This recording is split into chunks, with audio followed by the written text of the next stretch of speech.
each week, Alfie, we pick one metro Atlanta neighborhood to call out critical changes over the last few years to help you as a buyer or a seller.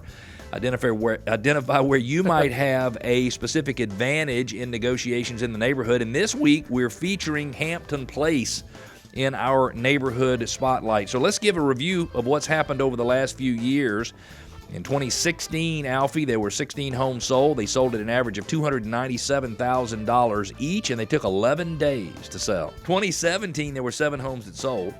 $331,800 was the average sales price. Took 52 days to sell the homes. In 2018, Alfie, 13 homes sold at an average of $341,000. So they went from $297 to $331 to $341, certainly moving in the right direction, and I love that.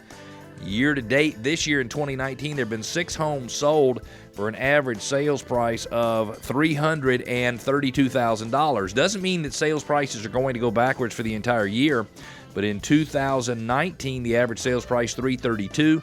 2018 average sales price $341,000. There are currently 4 homes on the market available for sale at an average list price of $373,600. There are currently 6.8 months worth of inventory. If you have 6.8 months worth of inventory, is it a seller's market, a buyer's market, or a balanced market? Okay, I know it's not a balanced market. But I think that's right in the balanced market range, right? No, you're right. You were heading in the right direction. It's a little higher than a balanced market, which means it leans more toward the buyer. Correct. Which is interesting because if you have 6.8 months worth of inventory, then it would make sense that prices might be easing somewhat. They might not be going up as fast. And the average sales price year to date in 2019, $332,000. Average sales price in 2018, $341,000.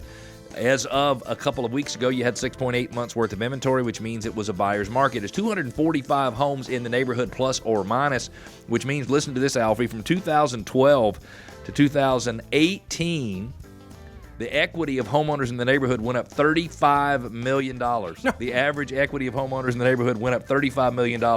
Elementary school, Harris Elementary, Duluth Middle School, and Duluth High School are the schools that serve that neighborhood.